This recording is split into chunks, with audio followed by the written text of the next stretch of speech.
Hello everyone, welcome back to my YouTube channel. My name is FPL Elmer. We're going to be going through my Game Week 4 team selection, some transfer thoughts ahead of Game Week 4, as well as my Game Week 3 team review. Before we get into the video, I'd like to thank all of you for the continued support on the channel. The support has been crazy, especially on the Reels, Shorts, and TikToks here and on all my social media platforms. The support has been insane. But here on YouTube, if you're new around here or if you're a recurring viewer, make sure you subscribe, make sure you leave a like, make sure you hit that bell so that you don't miss any content going up on the channel. And also, think any much time, let's get straight into it. So first of all, we're going to go through my Game Week 3 team review. I managed to score 51 points, taking my points to, I think, 165, and a green arrow from 4.4 million to 3.8 million. Of course, we're going to take that, a very good game week for, especially for that green arrow going up by almost 1 million. So we're going to take that, of course. So we had Sanchez in goal, who scored 6 points.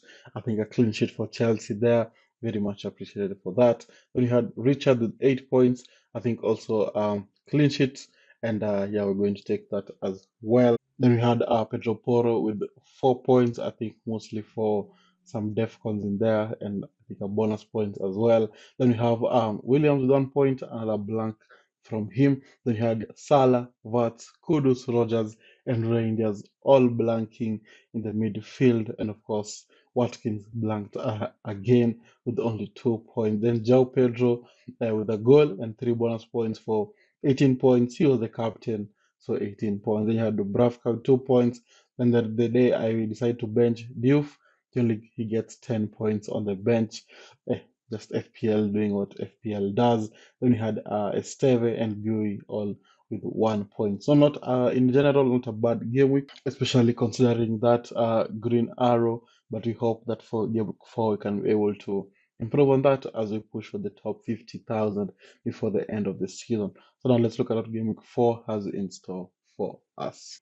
So as we go into Game Week 4, before we go into the main team, this is one transfer I'm thinking of doing. Of course, I'm not yet doing it yet. I'm not yet settled on it, but it's something that is playing on the back of my mind. It's going from Watkins, who has been very poor in the first two fixtures, but he did score in England duty for during the international break. So I don't know if he's going to pick up his form. They do play Everton, who have been very good defensively, to be fair. So that's something to think about before the deadline. But the player I'm thinking of bringing in is Mateta. Going to be playing Sunderland and West Ham in Game Week 4 and Game Week 5. But after that, the fixtures do change. So I'm going to be forced into another transfer, and I'm not so sure if that's something I want to do. Alternatively, I could go from from Watkins to Haaland and just downgrade that to someone else. But I think Vats playing that Burnley fixture, I think I'd want him for that fixture. So I think so it's either I do this transfer or I just roll the transfer to be able to have three and be able to do Watkins to Haaland, Vats to someone else, and maybe get an Arsenal defender. So many things, many different things I'm thinking of. But for now, we're going to roll the transfer and then hope to wait and see. But that decision might change before the deadline, of course. So this is my transfer thoughts. Now look at my main team for Game Week 4. So this is how my Game Week 4 team is going to be lining up. Going to be having Sanchez in goal against Brentford. So I'm hoping for a clean sheet in there. Brentford have been very poor in front of goal. So just hope for a clean sheet. And Chelsea have been very good defensively as well. So clean sheet will go a very long way. Then you have Poro playing up against West Ham.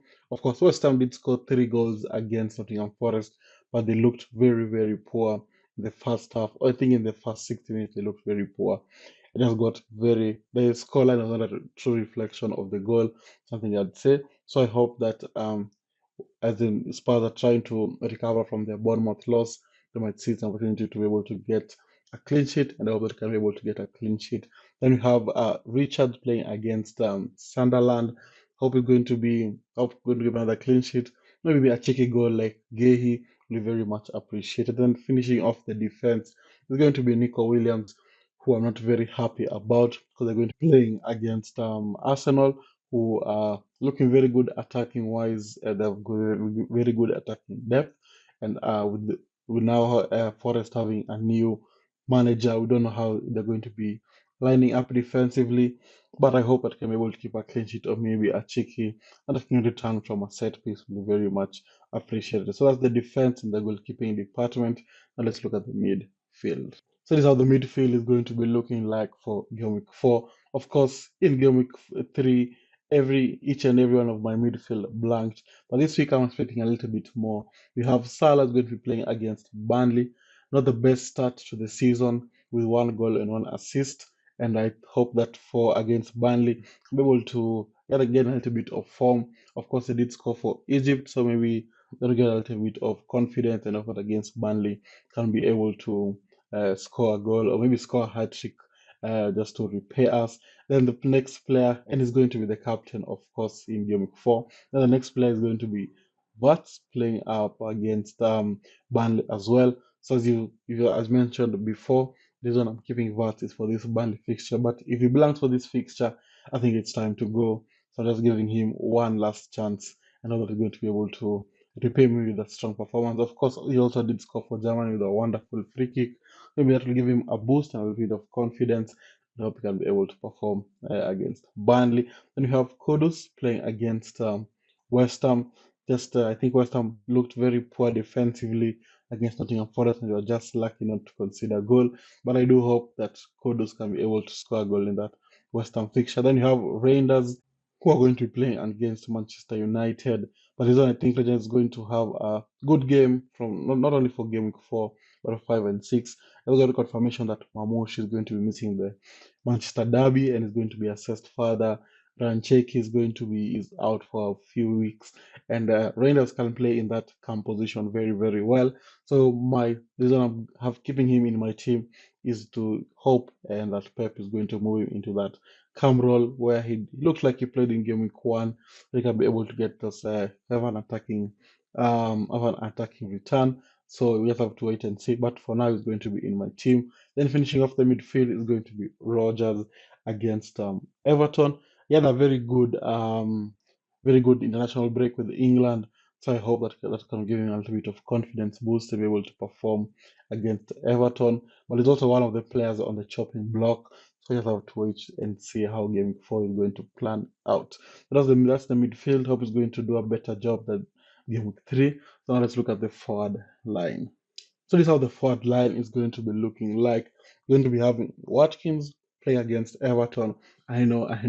If you watched all my videos for this week, you know I've always been saying sell Watkins. I don't think he's worth the price, but I'm going to keep him for that Everton fixture because I'm still very undecided on what transfers I want to make, especially in defense. But I want to have 3 transfers so that I can be able to do all the transfers at once. So Watkins is going to survive another day in the team against Everton. I've been very good defensively with the likes of Tarkowski in there. So hope can be able to get a goal like he did for England. And yeah, all will be forgiven for the first 3 game weeks. Then finishing off the team, we'll be having João Pedro playing against Brentford. Brentford did concede 3 goals to Sunderland, so I'd expect Chelsea to have an easy day out as well. So that's the full team, and of course the bench we have Dubravka, Esteve, Diouf, and Gui. As you can see from my bench, I'm really lacking on the defensive partnership. So of transferring like Nico Williams, Esteve, and Diouf all have tough fixtures. But I might start Diouf because they're going to be at home and bench Williams. But for now, this is a team you're going to be sticking with. Looks pretty solid. Hope it's going to get another 50 plus points, and I hope we're going to get another green arrow. Let me know down in the comments who you're going to be captaining, any transfer thoughts you're going to be having, and if you have any questions, don't forget to check out my socials. All the links are down in the description. And with that, I'd like to thank you all guys for watching. Don't forget to like and subscribe, and I'll see you all guys later. Bye bye.